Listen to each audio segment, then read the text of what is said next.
ಆತ್ಮಾನಂ ವಸದಯೇತ್ ಆತ್ಮೈವ ಹ್ಯಾತ್ಮನೋ ಬಂಧುಃ ಆತ್ಮೈವ ರೀಪುರಾತ್ಮನಃ. ನಮ್ಮಿಂದ ನಾವೇ ಉದ್ಧಾರ ಆಗುವುದು ಅಂತ, ನಮ್ಮಿಂದ ನಾವೇ ಅವನತಿ ಇಳಿತಕ್ಕಂಥವ್ರು ಅಂತ, ಎಲ್ಲವೂ ನಮ್ಮ ಹತ್ರ ಅದ ಅಂತ. ನಮ್ಮ ಆಶೆಗೋ ದುರಾಶೆಗೋ ಇನ್ನೊಂದಕ್ಕೋ ಏನೇನೋ ಬಯಸ್ತೇವೆ ಎಂತೆಂತೂ ಹಾಕಿರ್ತಾವ, ಅದರೆಲ್ಲ ಪ್ರತಿರೂಪ ನಮಗ ನವಿನಃ ಪರರಿಗೆ ಅಲ್ಲ. ಹಾಗ ಅಂದ್ಮೇಲ ಈಗ ನೀವೆಲ್ಲ ಹೇಳ್ತೀರಿ, ಈಗ ನಾವೆಲ್ಲರೂ ಇಲ್ಲಿ ಯಾವ್ಯಾವ ಊರವರು ಎಂತೆಂತವ್ರು ಎಲ್ಲರೂ ಸೇರಿದೇವಿ ಇವತ್ತಿಲ್ಲಿ, ಸೇರಿದೇವಿ ಇವತ್ತ. ನಾಳೆಗಿದಿಲ್ಲ, ನಾಳೆಗಿದಿಲ್ಲ. ಇಲ್ಲಿ ಬಂದು ಇಲ್ಲೇ ಎದುರುಗಡೆ ಪಾಂಡುರಂಗ, ಈ ಕಡೆ ಶಿವಾಜಿ ಮಹಾರಾಜ, ನಡಕ ನಮ್ದು ಎಲ್ಲ ಸಮೂಹ ಇದೆ. ನೋಡಿದೆ ಇದು ಹೆಂಗಂತಂದ್ರೆ ಇದು ಏನಂತ, ಈ ಸಮಯ ನಿನ್ನೆ ಏನು ಪ್ರತಿಷ್ಠಾಪನೆ ಮಾಡಿ ಹೋಗಿದವ ಮಹಾರಾಜ ಅಲ್ಲಿಂದ ಹಿಡಿದ ನಾಳೆಗೆ ಎಲ್ಲಿಂದ ಈ ಊರು ಬಿಟ್ಟ ನೀವು ಊರಿಗೆ ಹೋಗ್ತಿರಲ್ಲ, ಅಲ್ಲಿವರೆಗೂ ನಿಮ್ಮ ಪ್ರಾರಬ್ಧ ಸಹಿತವಾಗಿ ಅಲ್ಲೇ ನಿಮ್ಮ ಮನೆಯಾಗಿರ್ತದಂತ.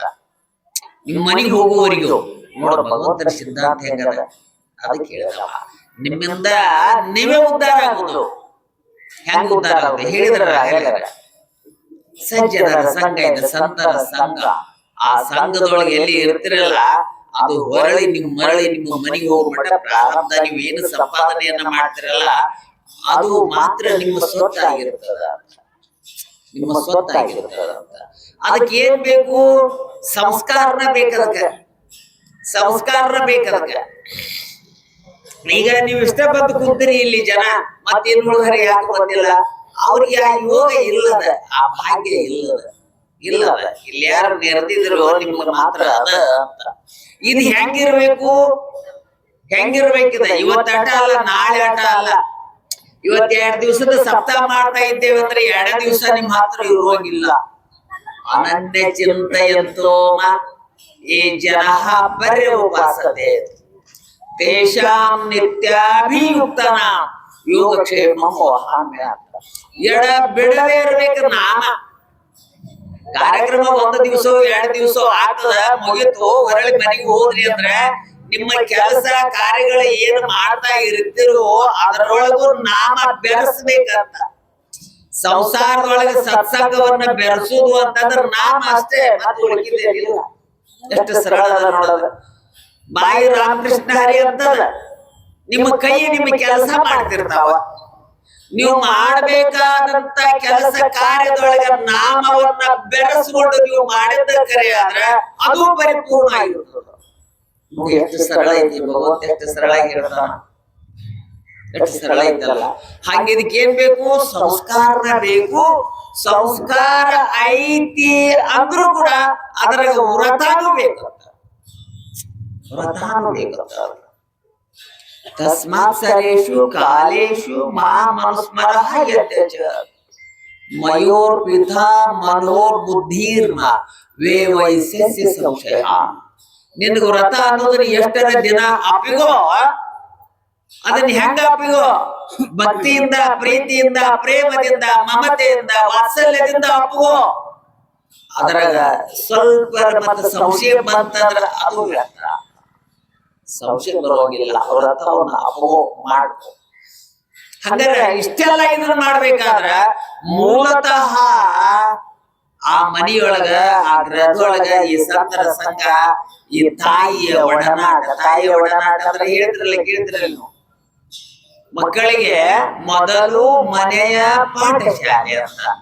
ಆ ಹುಟ್ಟಿದ ಆರಂಭ್ಯ ಹುಟ್ಟುಕ್ಕಿಂತ ಮೊದಲು ಅಂತ ಹೇಳ್ತಾರ. ಮತ್ತ ಹುಟ್ಟುಕ್ಕಿಂತ ಮೊದಲು ತಾಯಿ ಅನ್ನವಳು ಮಗನಿಗೆ ಹೆಂಗ ಸಂಸ್ಕಾರವನ್ನು ಕೊಡ್ತಾಳಲ್ಲ ಅದು ಪರಿಪೂರ್ಣವಾಗಿರ್ತದೆ.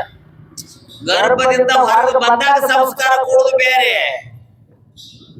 ಅವಾಗ ಯಾವಾಗ ಅವಳು ಹೊಟ್ಟಿಲೆ ನಿಲ್ತಾಳಲ್ಲ ಅವಾಗ ಹೊರಗು ಕೂಸು ಹೊರಗೆ ಬರೋ ಮಠ ಎಷ್ಟು ನಾಮ ಜಪ ತಪಾದಿಗಳನ್ನ, ಸತ್ಸಂಗವನ್ನ, ಗ್ರಂಥಗಳನ್ನ, ಸಂತರ ಶರಣರ ಚರಿತ್ರೆಗಳನ್ನ ಏಟು ಪಠಣ ಮಾಡ್ತಾಳಲ್ಲ ಆಟ ಎಲ್ಲ ಒಳಗೆ ಕೂತ್ಕೊಂಡು ಕೇಳುತ್ತದಂತ, ಕೂಸು ಕೇಳುತ್ತದಂತ.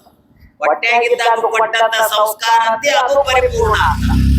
ಈ ಎಲ್ಲ ನಾವು ಶರಣರು ಸಂತರು ಚರಿತ್ರೆಗಳನ್ನ ಜ್ಞಾನೇಶ್ವರ ಮಹಾರಾಜ ತುಕಾರಾಮ್ ಇವ್ರೆಲ್ಲ ಏನ್ ಕೇಳ್ತಾರ, ಇವರೆಲ್ಲ ಹೊಟ್ಟೆಗ ಪರಿಪೂರ್ಣ ಆಗಿ ಬಂದವರು ಅಂತ ಶಾಸ್ತ್ರ ಹೇಳ್ತಾರೆ. ಅಂದ್ರ ನಮ್ಮಿಂದ ನಾವು ಉದ್ಧಾರ ಆಗ್ಲಿಕ್ಕೆ ಸಾಧ್ಯತೆ ಐತಿ ಅಂತ ಹೇಳ್ತಾರ. ಹಂಗ ಅನೇಕ ಜನ ಏನಾಗ್ತದ ಒಂದು ಸಂದರ್ಭದೊಳಗ ತಾಯಿಯನ್ನ ಅವಳು ವಿಚಾರ ಮಾಡಿದ್ಲು. ಖರೆ ಜಗತ್ತನ್ನು ನೋಡಿದ್ರ ಎಲ್ಲವೂ ಮನೆಯೊಳಗೆ ಹುಟ್ಟತಾವ. ಮನುಷ್ಯರ ಎಲ್ಲಾರು ಮನ್ಯಾಗ ಹುಟ್ಟತಾರಲ್ಲ ಮನುಷ್ಯರನ್ನ, ಅವ್ರು ಮತ್ತೆಲ್ಲರ ಹುಟ್ಟತಾರ ಇಲ್ಲ. ಆದ್ರ ಆ ಮನುಷ್ಯರಲ್ಲಿ ಮನುಷ್ಯತ್ವ ಅಂತಕ್ಕಂಥ ಅವ್ರು ಹುಟ್ಟಬೇಕಂದ್ರ ಅದ ಲಕ್ಷಕ್ಕೆ ಕೋಟಿ ಅಂತ ಶಾಸ್ತ್ರ ಹೇಳ್ತದ. ಹಂಗ ಆಗಬಾರ್ದಂದ್ರ ಆ ತಾಯಿ ಏನ್ ಸಂಸ್ಕಾರ ಕೊಡ್ತಾಳಲ್ಲ ಅದು ಪರಿಪೂರ್ಣ, ಅದನ್ನ ತೆಗೆದು ಹಾಕ್ಲಿಕ್ಕೆ ಸಾಧ್ಯತೆನೇ ಇಲ್ಲ ಅಂತ ತಿಳ್ಕೊಂಡು ಆ ತಾಯಿ ತನ್ನ ಮಗನಿಗೆ ಸಂಸ್ಕಾರ ಕೊಟ್ಟಿದ್ಲಂತ. ಯಾಕಾಗ ನೋಡೋಣಲ್ಲ ಶಾಸ್ತ್ರ ಸುಳ್ಳಾಗ್ತದನು? ನಂಬಲೆ ಮನವೇ ಮೊದಲ ಮನಸ್ಸನ್ನ ಬುದ್ಧಿಯನ್ನ ನಮ್ಮ ಆಧೀನದಲ್ಲಿ ಇಟ್ಕೊಂಡು ಅದಾಗಲಿ ಉದ್ಧಾರಿತ ಆತ್ಮ ನಮ್ಮ ಅದು ಉದ್ಧಾರ ಆಗ್ಬೇಕಂದ್ರೆ ಹೆಂಗ ಆಗ್ಬೇಕ ಅನ್ನೋದನ್ನ ನಾವು ಇದನ್ನ ಇಲ್ಲೇ ತೀಡಿ ನೋಡೋಣಲ್ಲ, ಪರೀಕ್ಷೆ ಮಾಡಿ ನೋಡೋಲ್ಲ ಅಂತ ಹೊಟ್ಟ್ಯಾಗ ಇರ್ಬೇಕಾದ್ರ ಸಂಸ್ಕಾರವನ್ನು ಕೊಟ್ಟಿದ್ಲ ತಾಯಿ. ಆ ತಾಯಿ ಕೊಟ್ಟಿದ್ಲ ಹಿಂಗ ಇರ್ಬೇಕು ನನ್ನ ಮಗ ನನ್ನ ಮಗನಾಗಿರ್ಬಾರ್ದು, ಜಗತ್ತಿಗೆ ಮಗನಾಗಿರ್ಬೇಕಲ್ಲ. ಧರ್ಮೋ ರಕ್ಷಿತಿ ರಕ್ಷಿತಾಹ. ಆ ಧರ್ಮವನ್ನ ಸಂಸ್ಕಾರವನ್ನ ನಾ ರಕ್ಷಣೆ ಮಾಡಿದ್ದಾರೆ ಆದ್ರ ಆ ಧರ್ಮ ಅವನೇ ಪರಮಾತ್ಮ ಅಂತ. ಆ ಧರ್ಮ ನಮ್ಮನ್ನ ಹೆಂಗ ರಕ್ಷಣೆ ಮಾಡ್ತದ ಅಂತೇಳಿ ಅಂದ್ರ ಹಿಂದ ಮುಂದ ಎಡಕ ಬಲಕ ತಲೆ ಮ್ಯಾಲ ಪಾದದ ಕೆಳಗ ಸಂಚಾರ ಮಾಡಿ ಆ ಧರ್ಮ ಆ ದೇಹವನ್ನ ಆ ಆತ್ಮವನ್ನ ರಕ್ಷಣೆಯನ್ನ ಮಾಡ್ತದ. ಇದ್ರಾಗ ಸಂಶಯವಿಲ್ಲ, ಸಂಶಯ ಪಡೋ ಹಾಗಿಲ್ಲ. ಮಾಡಿದ್ಲ ಆ ತಾಯಿ ಆ ಮಗನಿಗೆ ಸಂಸ್ಕಾರ ಕೊಟ್ಟಿದ್ಲ. 9 ತಿಂಗಳ 10 ತಿಂಗಳ ಸಂಸ್ಕಾರ ಕೊಟ್ಟಿದ್ಲ. ಮಗು ಪರಿಪೂರ್ಣ ಆಗಿ ಹೊರಗೆ ಬಂದ. ಆ ಮಗ ಹೆಂಗಾಗಿರ್ಲಿಕ್ಕಿಲ್ಲ, ಪರಿಪೂರ್ಣ ಆಗಿ ಮಗ ಹೊರಗೆ ಬಂತದು. ಅವ ತಾಯಿ ಅಂದ್ಲು, ಮಗನ ಹೊರ ನೋಡ್ದ, ನಾ ಏನ್ ಅನ್ಕೊಂಡಿದ್ದೆ ಅಲ್ಲ, ನನ್ನ ಆಶೆ ಏನಿತ್ತಲ್ಲ ಅದ ಈಡೇರೋದ್ರೊಳಗ ಒಂದು ಸ್ವಲ್ಪ ನನಗೆ ಸಂಶಯ ಇಲ್ಲ ಅಂತೇಳಿ ತನ್ನ ಪಾಡಿಗೆ ತಾನ ಆಟ ಹೆಂಗ ಅವಳು ಆನಂದವನ್ನ ಪಟ್ಲು ಅಂತ ಹೇಳಿದ್ರ ತನ್ನ ಆನಂದ ಬಾಷ್ಪಗಳು ಹಳ್ಳಾಗಿ ಹರಿದವಳು. ಆ ಮೂರ್ನ ಇದನ್ನು ನೋಡಿದ್ಬಿಟ್ಲು ಅಂದ್ರೆ ಅವಳು ಗೊತ್ತಾಗಿಬಿಡ್ತಾ, ನಾ ಏನು 9 ತಿಂಗಳು ಶ್ರಮವನ್ನ ಪಟ್ಟಿದ್ದೇನಲ್ಲ ಅದು ಎಳ್ಳಷ್ಟು ಸುಳ್ಳು ಆಗುದಿಲ್ಲ ಅಂತ ಸಂತೋಷವನ್ನ ಪಟ್ಲ. ಅದೇ ಸ್ವಲ್ಪ ದಿವಸ ಆಗಿತ್ತ, ಸ್ವಲ್ಪ ದಿವಸ ಗತಿಸಿತ್ತ, ಹೋಗಿತ್ತ ರಾಜ್ಯ ಮನೆತನ. ಕಾರಣ ಯುದ್ಧ. ಆತನಿಗೆ ಒಬ್ಬ ಆತನ ಅಣ್ಣನು ಇದ್ದ, ಅಣ್ಣನು ಸತ್ತ. ಯುದ್ಧಗಳು ಹೋದ. ಕಡೆಗೆ ದೊಡ್ಡ ಆತ ಆಗ್ಲೇ 12 ವರ್ಷ 13 ವರ್ಷದ ಮಗ ನೋಡಿದ್ಲು. ಆಗ್ಲಿ ಏನು ತುಂಬಿದ್ಲಲ್ಲ, ಮೊದ್ಲು ತಯಾರು ಮಾಡಿದ್ಲಲ್ಲ, ಒಳಗಿರ್ಬೇಕಾದ್ರೆ ಏನು ತಯಾರಾಗಿತ್ತಲ್ಲ, ಅದಕ್ಕೆ ಹೇಳ್ತಾರ ಒಬ್ಬ ಸಂತ ಹೇಳ್ತಾರ, ತಾಯಿಯ ಗರ್ಭದೊಳು ನಾನು ಇರ್ದ ವೇಳೆಯೋಳಲ್ಲಿ ಹೇಯ ದತಿ ಬಾಧೆಗೆ ಮನನೊಂದು ಪೇಸುತ್ತೀಹ, ಪೇಯವನ್ನು ಬಿಟ್ಟೇ ತೆಕ್ಕಿಂತು ಪರಮಟ್ಟಿರುವೆ ನಾಯುಷ್ಯ ವಿಹುದರೊಳಗೆ. ಕಾಯಜ ವಿರೋಧಿ ಗುರು ಶಂಭುಲಿಂಗವನ್ನು ಅಲಿಸಿ ಮಾಯೆಯನ್ನು ಮೀರಿ ಭವವನ್ನು ಗೆಲುವೆನೆಂಬ ಸಮುದಾಯದಧಿಕಾರವೆನ್ನದು ಅಂತ, ನನ್ನದು ಅಂತ. ಹಂಗ ನನ್ನ ಸಂಸ್ಕಾರವನ್ನ ನಾನು ಹೇಗೆ ಕೊಟ್ಟಿದ್ದನೋ ಅದರಲ್ಲಿ ಸಂಶಯ ಆಗ್ಲಿಕ್ಕದಲ್ಲ, ಅದು ಪರಿಪೂರ್ಣ ಅಂತ ನೀನು ಒಳಗಿದ್ದಾಗ ಬೇಡ್ಕೊಂಡಿ ಆ ಭಗವಂತನಿಗೆ. ನಾನು ಬೇಡ್ಕೊಂಡಿದ್ದೀನಿ, ನೀವು ಬೇಡ್ಕೊಂಡಿದ್ದೀವಿ. ನಮ್ಮ ಮನುಷ್ಯರಾಗ ಹುಟ್ಟಿದವರೆಲ್ಲರೂ ತಾಯಿ ಗರ್ಭದೊಳಗಿದ್ದಾಗ ಭಗವಂತಗೆ ನಾವೆಲ್ಲ ವಿನಂತಿಯನ್ನ ಮಾಡ್ಕೊಂಡವ್ರ. ಅಪ್ಪ, ಈ ತಾಯಿ ತಿಂದಂತ ಮಲಮೂತ್ರವನ್ನ ತಿಂದ ಕುಡಿದು ಸಾಕಾಗ್ಯದ, ಆ ವಾಸನೆಯನ್ನ ಹಿಡಿಲಿಕ್ಕೆ ನನಗೆ ಸಹಕರಿಸಲಿಕ್ಕೆ ಆಗ್ತಾ ಇಲ್ಲ. ನನ್ನನ್ನು ತಾಯಿ ಗರ್ಭದಿಂದ ಹೊರಗೆ ತೆಗಿ. ತಾಯಿ ಗರ್ಭದಿಂದ ಭೂಗರ್ಭಕ್ಕೆ ಯಾವಾಗ ಬಿಡ್ತೀಯೋ ಅಂದಿನಿಂದ ದೇಹ ಇರುವವರೆಗೆ ನಿನ್ನ ನಾಮ ನನ್ನ ನ್ಯಾಲಿಯನ್ನು ಬಿಟ್ಟು ಒಂದು ಕ್ಷಣ ಒಂದು ಗಳಿಯನ್ನು ಬಿಟ್ಟು ಇರುವುದಿಲ್ಲ. ಇದು ನನ್ನ ಪ್ರಮಾಣ ಅಂತ ಪಾಂಡುರಂಗನಿಗೆ ಅವಾಗ ಕೇಳ್ಕೊಂಡಿದ್ದ. ಅದು ಸತ್ಯನೂ ಅದ. ಅಂದ್ಮೇಲೆ ಅದನ್ನ ತಿಳಿದ ಮೇಲೆ ಯಾಕೆ ಮಾಡಬಾರದು ಅಂತ ಮೊದಲು ಕೊಟ್ಟಿದ್ಲು. ಆ ಹುಡುಗರಿಗೆ ಆ ಪರಿಪೂರ್ಣ ಆಯ್ತು. ಆ ಮಗ ಹೇಳ್ತದ, ತಾಯಿ ಹೇಳ್ತದ, ಅಮ್ಮ ನಾನು ಇನ್ನು ಮೇಲೆ ಯಾವ ನೀ ದುಃಖದಾಯಕ ಇದ್ದೀಯಲ್ಲ, ನಿನ್ನ ಮಗ ನನ್ನ ಅಣ್ಣನ ಸಾವಿನಿಂದ ಯಾವ ದುಃಖದೊಳಗ ನೀ ಇದ್ದೀಯಲ್ಲ, ಯಾವತ್ತ ಸಂಹಾರ ಮಾಡಿದಾನಲ್ಲ ಆತನ ಶಿರವನ್ನು ತಂದು ನಿನ್ನ ಪಾದಕ್ಕೆ ಇಡುತ್ತೀನಿ ಅಂತ ಹೇಳ್ತಾನ. ಅವಾಗ ತಾಯಿ ಹೇಳ್ತಾಳ, ಬೇಡಪ್ಪ ಬೇಡ, ಇರ್ಲಿ, ಅದು ಪ್ರಾರಬ್ಧ ಯೋಗ. ನೀನು ಅದು ನಿನ್ನ ಭ್ರಮೆ ಒಳಗ, ನಿನ್ನ ತಲೆ ಒಳಗ ಬೇಡ. ಎಲ್ಲರೂ ಹುಟ್ಟಿದವರು ಸಾಯುವುದೇ, ಯಾರು ಇರುವುದಿಲ್ಲ. ಆದ್ರ ನೀ ಎಲ್ಲಿವರೆಗೆ ಇರ್ತೀಯಲ್ಲ ಅಲ್ಲಿವರೆಗೆ ನೀ ನನಗೆ ಹೆಂಗ್ ಹೀಗೆ ಹೇಳ್ತಾ ಇದ್ದೀಯಲ್ಲ ಅದು ಎಲ್ಲರಿಗೂ ಅನ್ವಯಿಸ್ಬೇಕು ಅಂತ ಹೇಳ್ತಾಳ ಆಕಿ. ಹಂಗ ಎಲ್ಲರೂ ನಿನ್ನ ತಂದೆ, ನಿನ್ನ ತಾಯಿ, ನಿನ್ನ ಬಂಧು, ನಿನ್ನ ಬಳಗ ಅಂತ ತಿಳ್ಕೊ. ಅವ್ರು ಎಲ್ಲರನ್ನೂ ರಕ್ಷಣೆಯನ್ನ ಮಾಡತಕ್ಕಂಥವನಾಗ ನೀ ಸಾಕು. ಇಷ್ಟೇ ಅಂದ್ರೆ ಇದರ ಅರ್ಥ ಏನು? ಧರ್ಮವನ್ನ ರಕ್ಷಣೆ ಮಾಡ್ತಕ್ಕಂಥವನಾಗು. ನೀ ನನಗ ಅಟ ಮಗ ಅಲ್ಲ, ನೀ ಭರತ ಖಂಡಕ್ಕ ಮಗನಾಗಿರ್ಬೇಕು. ಅದು ನೀ ಧರ್ಮವನ್ನ ರಕ್ಷಣೆ ಮಾಡಿದಾಗ ನಿನ್ನ ತಂದೆ, ನಿನ್ನ ತಾಯಿ, ನಿನ್ನ ಬಂಧು, ನಿನ್ನ ಬಳಗ, ಆ ಭಗವಂತನಿಗೆ ನೀ ಪ್ರಮಾಣವನ್ನ ಮಾಡಿದ ಹಾಗ ನೋಡು ಮಕ್ಕಳಿಗೆ ಹೆಂಗ ಉಪದೇಶ ನೋಡ್ರಿ. ಆತ ಹೇಳ್ತಾ ಅಂದ್ರೆ ಆಯ್ತು ಪನಿ ಹಂಗ ಮಾಡಿದ್ರೆ ನನ್ನ ಮಗ ಅನ್ಬೋದಾಗಿತ್ತಲ್ಲ. ಅದು ನಿನ್ನ ಅಣ್ಣ ಇರ್ಬೋದು, ನಾನು ಇರ್ಬೋದು, ನೀನು ಇರ್ಬೋದು, ಎಲ್ಲರೂ ಇರ್ಬಾರ್ದು. ಆಗ್ಲೇ ಹೇಳಿದ್ರಲ್ಲ, ಏನು ಯಾವ್ದು ಶ್ಲೋಕ ತಗೊಂಡಿದ್ರಲ್ಲ ಆಗ್ಲೇ, ಅದೃಷ್ಟ ಸರ್ವಭೂತಾನ ಮೈತ್ರ ಕರುಣಯೇವಚ. ಎಲ್ಲಾ ಪ್ರಾಣಿಗಳು ಏನದವಲ್ಲ ನೀನ ಆ ಪ್ರಾಣಿಗಳು ನೀನ. ಅದು ಬರ್ಬೋದು, ಇದು ಬರ್ಬೋದು, ಎತ್ತದು ಬರ್ಬೋದು, ಎಲ್ಲವೂ ಸರಿ ಸಮಾನ ಅಲ್ಲ. ನಾನ ಬೇರೆ ಅವರ ಬೇರೆ ಅಂತಕ್ಕಂಥವ್ರು ಬರಕೂಡುದು ಅಂತ ಹೇಳಿದಾಗ ಧರ್ಮವನ್ನ ರಕ್ಷಣೆ ಮಾಡ್ಲಿಕ್ಕೆ ನಿಂತ ಕಂಕಣ ಬದ್ಧನಾಗಿದ್ದ. ನೋಡು, ಮೊದಲು ಇವತ್ತು ಹೇಳ್ತಾ ಇದ್ದಾಳ ತಾಯಿ ಅವನಿಗೆ, ಇವತ್ತು ಹೇಳ್ತಾ ಇದ್ದಾಳ, ನೀನು ಭರತ ಖಂಡಕ್ಕ ನೀನು ಮಗನಾಗಿರ್ಬೇಕು, ನನಗ ಮಗ ಅಲ್ಲ ಅಂದಾಗ ಅವ ಮೊದಲೇ ಉಪದೇಶ ಯಾವ ತಗೊಂಡಿದ್ದ ಇದನ್ನೆಲ್ಲ? ಯಾವಾಗ? ತಾಯಿಯ ಹೊಟ್ಟಿ ಒಳಗಿದ್ದಾಗ ತಗೊಂಡಿದ್ದ. ಆಯ್ತಮ್ಮ ಅಂದ. ತಾಯಿಯ ಪಾದವನ್ನ ಹಿಡ್ಕೊಂಡ ನಮಸ್ಕಾರವನ್ನ ಮಾಡಿದ. ಧರ್ಮೋ ರಕ್ಷಿತ ಅಂತಕ್ಕಂಥ ನಿಟ್ಟಿನೊಳಗೆ ಬೆಳಿಲಿಕ್ಕೆ ಹೆಂಗ್ ಮಾಡ್ತಾ ಇದ್ದ ಶಿವ, ಹೆಂಗ ಮಾಡ್ತಿದ್ದ? ನಾ ಎಂತೋ ಮಾಡ್ಲಿ, ಏನೋ ಮಾಡ್ಲಿ, ನಾ ಏನೋ ಕೆಲಸ ಕಾರ್ಯಗಳನ್ನ ಮಾಡಿದ್ರು ಇದು ನನ್ನದಲ್ಲ. ನನ್ನ ತಾಯಿ ಹೇಳಿದಾಳೆ ರಕ್ಷಣೆ ಮಾಡಂತ, ಮಾಡೋದಾಟ ನನ್ನ ಕರ್ತವ್ಯ. ಅದು ಆಗ್ತದೋ ಬಿಡುತ್ತದೋ, ಅದರಿಂದ ಲಾಭ ಹಾನಿನೋ ನನಗೆ ಸಂಬಂಧ ಇಲ್ಲ. ಎಲ್ಲವೂ ಪಂಡರಿನಾಥನ ಪಾದಕ್ಕ. ನಾನು ಒಬ್ಬ ಗೊಂಬೆ ಆಟ, ನಾನು ಒಬ್ಬ ದೇಹಿ ಆಟ, ಎಲ್ಲವೂ ನಿನ್ನ ಪಾದಕ್ಕೆ ಸಮರ್ಪಿತ. ಅದನ್ನ ನಾ ಮಾಡ್ತಾ ಇದ್ದೇನೆ, ನನ್ನಿಂದ ಈ ಕೆಲಸ ಆಗ್ತದ ಅನ್ನೋದು ಅವನ ಹತ್ರ ಇರ್ಲಿಲ್ಲ. ಅದನ್ನ ಆತ ಇಟ್ಕೊಂಡಿರ್ಲಿಲ್ಲ, ಇಟ್ಕೊಳ್ಳೋ ಹಾಗ ಇಲ್ಲ.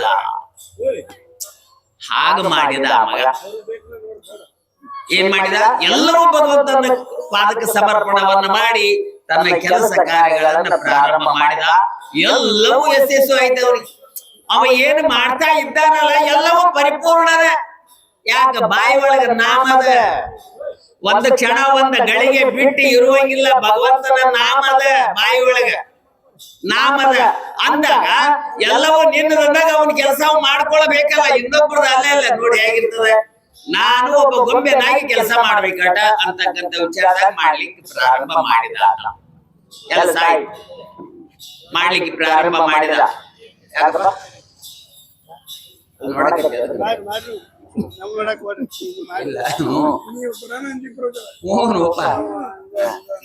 ಆಯ್ತು. ಹೀಗಾಯ್ತು, ಬೆಳೆದ, ರಾಜನೂ ಆದ. ಕೊನೆಗೆ ಏನಾಗ್ತದೆ? ಎಲ್ಲ ಕೇಳಿದ. ತಾಯಿ ಮೊದಲ ಉಪದೇಶ ಕೊಟ್ಟಿದ್ಲ, ಈಗ ನೋಡಿದ್ರೆ ಅಷ್ಟು ಆನಂದ. ಒಬ್ಬ ಮಹಾರಾಜ, ತುಕಾರಾಮ್ ಮಹಾರಾಜರು ಜಗತ್ತು ಪ್ರಸಿದ್ಧಲ್ಲ, ನಮ್ಮ ಸಾಂಪ್ರದಾಯಿಕ ಸಂಪ್ರದಾಯ ಅವರೆಲ್ಲ ಅದನ್ನು ನೋಡಿದ್ದ. ಅರೇ ಇಷ್ಟೆಲ್ಲ ಹೇಳ್ತಾರಲ್ಲ, ನಾನು ಒಂದ್ಸಲ ಹೋಗ್ಬೇಕಲ್ಲ ಅವ್ರ ಕಾರ್ಯಕ್ರಮಕ್ಕಂತ ಆಸೆ ಆಯ್ತಂತ ಅವನಿಗೆ. ಆ ಸಂದರ್ಭಕ್ಕೆ ರಾಜ ಇದ್ದಿರ್ಲಿಲ್ಲ, ಪರಕೀರೆ ಕೈಯೊಳಗಿತ್ತು. ಕೀರ್ತನ ನಡೆದಿತ್ತಂತವ್ರು ಮಹಾರಾಜರು, ಹೋಗ್ಬೇಕಂತ ಹೋದ. ಈಗ ಹೆಂಗ ನೀವು ಎಲ್ಲ ಕುತ್ಕೊಂಡಿರಲ್ಲ, ಹಿಂಗ ಕುತ್ಕೊಂಡಿದ್ದ. ಆ ಪರಕೆಯರೆಲ್ಲ ಅವ್ನು ಹಿಡಿಲಿಕ್ಕೆ ಪ್ರಯತ್ನವನ್ನ ಮಾಡ್ತಾ ಇದ್ರು, ಹುಡುಕ್ತಾ ಇದ್ರು. ಅವನಿಗೆ ಯಾವ್ದು ಭಯನೇ ಇರ್ಲಿಲ್ಲ. ಅವನಿಗೆ ನಾನು ಹಿಡ್ದಾರನು ಬಿಟ್ಟಾರನು ಅಂತಕ್ಕಂಥ ಇರ್ಲಿಲ್ಲ. ಅಂದ್ರೆ ದೇಹಾನ ನನ್ನದಲ್ಲ, ಎಲ್ಲವೂ ನಿನ್ನದದ. ನಾ ಏನ್ ಮಾಡ್ಬೇಕಾಗಿತ್ತ ನನ್ನ ಕೆಲಸ. ನೋಡಿ, ಅವ್ರಿಗೆ ತೊರೆದು ನಿಂತವ್ರಿಗೆ ಯಾವ್ದು ಭಯ ಮತ್ತೊಂದು ಇರುದಿಲ್ಲ, ಏನು ಇರುದಿಲ್ಲ. ಬಂದು ಕುತ್ಕೊಂಡಿದ್ದ. ಅವಾಗ ಆ ಸಮೂಹ ಎಲ್ಲ ಬಂತಂತೆ, ಹೆಂಗು ಬಂದ, ಇವತ್ತು ಹೆಂಗಲ್ಲಿ ಆ ಮಹಾರಾಜನ ಕೀರ್ತನ ನಡೆದಂತ ಅಲ್ಲಿ ಹೋಗಿ ಕೂತಿದಾನಂತ. ಈಗ ಅವ್ನು ಹಿಡಿಬೇಕು ಅನ್ನೋದಕ್ಕೆ ಬಂದ್ ಕಾಲ ಸುತ್ತಲೂ ಬೇಲಿ ಕಟ್ಕೊಂಡು ನಿಂತ್ರಂತ ಆ ಮಹಾರಾಜನ ಹಿಡಿಲಿಕ್ಕೆ. ಅವಾಗ ವಿಚಾರ ಮಾಡ್ತಾರ, ಬಂದು ಇನ್ನೊಂದ್ ಜನ ಎಲ್ಲರೂ ಕೂತಾರೆ. ಹೇಳಿದ್ರಂತ, ಯಾರಿಗೆ? ಮಹಾರಾಜನಿಗೆ ಹೇಳಿದ್ರಂತ ಅವ್ರು. ಅಪ್ಪ ಮಹಾರಾಜ, ನೀವು ಕೀರ್ತನ ಜೋರು ನಡೆಸಿದಿರಿ, ಅದು ಆ ಮಹಾರಾಜ ಬಂದ ಅಲ್ಲಿ ಕುತ್ಕೊಂಡ ನಾವು ಹಿಡಿಲಿಕ್ಕೆ ಸಾವಿರಾರು ಜನ ಯವನರ ಸಮೂಹ ಬಂದ ನಿಂತದಂತ. ಅದು ನಮ್ಗೆ ಸಂಬಂಧ ಇಲ್ಲ, ನಮ್ಮ ಕೆಲಸ ನಾವು ಮಾಡ್ಬೇಕಾಗ್ಯದ, ನಿಮ್ಮ ಕೆಲಸವನ್ನ ನೀವು ಮಾಡ್ರಿ, ಆತನ ಕೆಲಸವನ್ನ ಆತನ ಮಾಡ್ತಾನ. ನೋಡಿ ಹೆಂಗಿರ್ತದ ನೋಡಿ, ಇಲ್ಲಿ ಎಷ್ಟು ಈ ಮಾತಿನೊಳಗೆ ಎಷ್ಟು ಅರ್ಥದ. ಇಲ್ಲಿ ಯಾರು ಹಿಡಿಲಿಕ್ಕೆ, ಯಾರು ಕರ್ಕೊಂಡು ಹೋಗ್ಲಿಕ್ಕೆ, ಯಾರು ಸಂಬಂಧ ಇಲ್ಲ, ಎಲ್ಲವೂ ಅವರಿಗೆ ಬಿಟ್ಟಿದ್ದದ. ಆ ಭಗವಂತ ಹೇಳ್ತಾನ, ಮಹಾರಾಜ ಹೇಳ್ತಾನ, ಸರಿ ಆಯ್ತು ಅಂತೇಳಿ ಕೂತ್ಕೊಂಡ್ರು. ಇದು ಅವನಿಗೆ ಕೇಳಿಸ್ತದ. ಇಲ್ಲಿ ಯಾರನ್ನ ಹಿಡಿಲಿಕ್ಕೆ ಬಂದಿದಾರೆ, ಇದನ್ನ ಹಿಡಿಲಿಕ್ಕೆ ಬಂದಿದಾರ, ಪರಂತು ಅವನಿಗೆ ಸಂಬಂಧ ಇಲ್ಲ. ಹಿಡಿದ್ರೆ ಹಿಡ್ಕೊಳ್ಳಿ, ಬಿಟ್ಟು ಬಿಟ್ರಿ, ಎಲ್ಲ ಅವ್ರ ಹತ್ರ ಕೂತವ್ರಿ, ಅವನಿಗೆ ಸಂಬಂಧ ಇದ್ದ, ನಮಗ್ ಸಂಬಂಧ ಇಲ್ಲ. ನಾವೇನು ಸೇವಾವನ್ನ ಮಾಡ್ಬೇಕಾಗ್ಯದ, ಮಾಡ್ಬೇಕಷ್ಟ. ಇದೇ ವ್ರತ ಅಂದ. ಆಯ್ತು ಕೂತ್ಕೊಂಡ್ರು. ಇದು ಭಗವಂತನಿಗೆ ಕೇಳಿಸ್ತದ. ಭಗವಂತ ಕುದುರೆ ಮೇಲೆ ಕೂತ್ಕೊಂಡು, ಯಾರ ಶಿವಾಜಿ ಮಹಾರಾಜರಲ್ಲ, ಅವನ ವೇಷಭೂಷಣದೊಳಗೆ ಬಂದು ಕುದುರೆ ಎತ್ಕೊಂಡ್ರೆ ಕುದುರೆ ಹೊಟ್ಬಿಡ್ತಂತ. ಅದು ಯಾರಿಗೆ ಕಾಣಿಸ್ತದ? ಯಾವ ಯವನರು ಅವ್ನು ಹಿಡಿಲಿಕ್ಕೆ ಬಂದಿದ್ರಲ್ಲ ಅವ್ರಿಗೆ ಮಾತ್ರ ಕಾಣಿಸ್ತದ. ನಿಮಗ ನಮಗೂ ಅಲ್ಲ, ನಿಮಗೂ ನಮಗೂ ಸಂಬಂಧ ಇಲ್ಲ, ಅವ್ರಿಗೆ ಮಾತ್ರ ಕಾಣಿಸ್ತದ. ಓ ಒಂಟ ಅಂತ ಅವ್ರೆಲ್ಲರೂ ಯಾರು ಹಿಡಿಲಿಕ್ಕೆ ಬಂದಿದ್ರಲ್ಲ ಅವ್ರು ಬ್ಯಾಗ್ ಹತ್ಕೊಂಡು ಕರಲಿ ಜಂಗಲ್ಲೇ ಕರ್ಕೊಂಡು ಹೋದ ಭಗವಂತ. ಪಂಡರಿನಾಥ ಅವನು ಸೇವಾ ಮಾಡುದು ಅಟ ನಮ್ಮ ಕೆಲಸ, ಆಟ ಕೆಲಸ. ಕರ್ಕೊಂಡು ಹೋದ. ಇವ್ರ ಕಾರ್ಯಕ್ರಮ ಎಲ್ಲ ಮುಗಿತಾ ಮನಿಗ್ ಹೋಗ್ತಾರ. ಅವಾಗ ಹೊರಗೆ ಎಲ್ಲ ಜನ ಮಾತಾಡ್ತಾರ, ಹೀಗಾಯ್ತಲ್ಲ, ನೀವ್ ಯಾಕೆ ಬಂದ್ರಿ, ಯಾಕೆ ನಿಮ್ಮನ್ನ ಹಿಡಿಲಿಲ್ಲ ಅವ್ರು ಅಂತೇಳಿ ಅಂದಾಗ ಆತ ಹೇಳ್ತಾರ, ನನಗೇನು ಗೊತ್ತಿಲ್ಲ, ನನಗ್ ಗೊತ್ತಿಲ್ಲ. ಅವಾಗ ಇನ್ನೊಬ್ರು ಬಂದ್ ಹೇಳ್ತಾರ ಏನಂತ, ಇಲ್ಲ ಹೀಗಾಯ್ತು, ಹಿಂಗ ಅಲ್ಲಿ ಭಗವಂತ ಹೋದ. ಓಹೋ, ನನ್ನ ವಿಚಾರವಾಗಿ ಎಂಥ ಶ್ರಮವನ್ನು ವಹಿಸಿದಲ್ಲ ಪಂಡರಿನಾಥ ಅಂತ ತಿಳ್ಕೊಂಡು ಆ ತುಕಾರಾಮ ಮಹಾರಾಜರಿಗೆ ಕೃತಜ್ಞತೆಯನ್ನು ಹೇಳೋದಕ್ಕ ಏನೋ ಅಲ್ಪ ಸ್ವಲ್ಪ ಕಾಣಿಕೆಯನ್ನ ತಂದು ಕೊಡ್ಲಿಕ್ಕೆ ಬರ್ತಾನಂತ ಮಹಾರಾಜ. ಅದನ್ನ ಅವ್ರು ತಗೊಂಡ್ರೇನು? ತಗೊಳ್ಳಿಲ್ಲ, ತಗೊಳಕ್ ಆಗುದಿಲ್ಲ, ತಗೊಳ್ಬಾರ್ದು, ಅವ್ರ ಸಿದ್ಧಾಂತ ಆಗಿರ್ತಾರ. ಕರೆಗೆ ಅವಾಗ ಅವ್ರಿಗೆ ಹೇಳ್ತಾರಂತ ಮಹಾರಾಜನ, ಅದೇ ಶಿವಾಜಿ ಮಹಾರಾಜರಿಗೆ ಹೇಳ್ತಾರಂತ, ನೀವು ನನಗೆ ಏನಾದ್ರು ಕೊಡೋದೇ ಇದ್ರ, ಕಾಣಿಕೆಯನ್ನ ಕೊಡೋದೇ ಇದ್ರ ನೀ ಆ ಜಪವನ್ನ ಆ ಭಗವಂತನಿಗೆ ಅರ್ಪಣೆಯನ್ನ ಮಾಡಂತ ನಮ್ಗೆ ಉಪದೇಶ ಮಾಡ್ತಾರೋ ಅಂತ. ಆ ಜಪಮಂತ್ರ ಉಪದೇಶ ಮಾಡ್ತಾರೆ. ಅವರ ಪ್ರಥಮ ಶಿವಾಜಿ ಮಹಾರಾಜನ ಪ್ರಥಮ ಗುರು ಯಾರಂದ್ರ ಅದನ್ನೇ ತುಕಾರಾಮ್ ಮಹಾರಾಜರೇ ಅಂತ.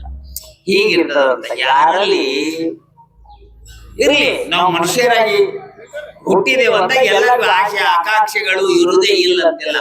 ಅವನ್ನೇ ಎಲ್ಲವನ್ನು ಭಗವಂತನ ಪಾದಕ್ಕೆ ಸಮರ್ಪಣವನ್ನ ಮಾಡಿ ಯಾರು ಸೇವವನ್ನ ಮಾಡ್ತಕ್ಕಂಥವರಾಗಿದಾರೋ, ಯಾರು ಯಾವ್ದು ದೊಡ್ಡದಿರ್ಲಿ ಸಣ್ಣದಿರ್ಲಿ ಮತ್ತೊಬ್ಬರದಿರ್ಲಿ, ತನ್ನ ಸಂಸಾರದ ಭಾರ ಅಷ್ಟೇ ಅಲ್ಲ, ಇನ್ನೊಬ್ಬರು ಭಾರನು ಕೂಡ ನಿಂದ ಅಂತ ನೀವು ಅವನಿಗೆ ಹೇಳಿದ್ರು ಅದಕ್ಕವ ಏನಂದ್ರೆ ಅದ್ರೊಳಗೆ ಆತ ಪಾಲ್ಗಾರಲ್ಲ ಅನ್ನುವಂತ. ಕರೆಗೆ ಹಾಗಾದ್ರೆ ಏನ್ ಮಾಡ್ಬೇಕವ? ಧರ್ಮವನ್ನ ನಾವು ರಕ್ಷಣೆ ಮಾಡುದು ಅಂತೇಳಿ ಅಂದ್ರೆ ಅವನ ತಾಯಿ ಜೀಜಾಬಾಯಿ ಅವನಿಗೇನು ಹೇಳ, ಅವ್ನಿಗೆ ಹೇಳಿದ್ದೇನದ, ನಾ ಒಬ್ಬವಳೆ ತಾಯಿ ಅಂತ ನೀವ್ ವಿಚಾರ ಮಾಡ್ಬೇಡ, ನಿನ್ನ ಕಣ್ಣಿಗೆ ಯಾರು ಕಾಣ್ತಾರಲ್ಲ ನನ್ನವಳನ್ನ ಎಲ್ಲರೂ ತಾಯಿಗಳ. ಆ ನಿಟ್ಟಿನೊಳಗೆ ನಿನ್ನ ಸೇವಾವನ್ನ ಮಾಡಿದ್ರೆ ನಿನ್ನ ಪರೋಪಕಾರ, ನಿನ್ನ ಧರ್ಮ ರಕ್ಷಣೆ ಮಾಡ್ದಂಗ ಆಗ್ತದ ಅಂತ ಹೇಳ್ತಾರ. ಆಗ್ಲಿ ಸಮಯ ಇದಕ್ಕೆ ಇನ್ನು ಬಿಡ್ತಾರ. ಬರ್ರಿ. ಪುಂಡಲಿಕಾವರದೇರಿ ವಿಠ್ಠಲ ಶ್ರೀ ಜ್ಞಾನದೇವ ತುಕಾರಾಮ್.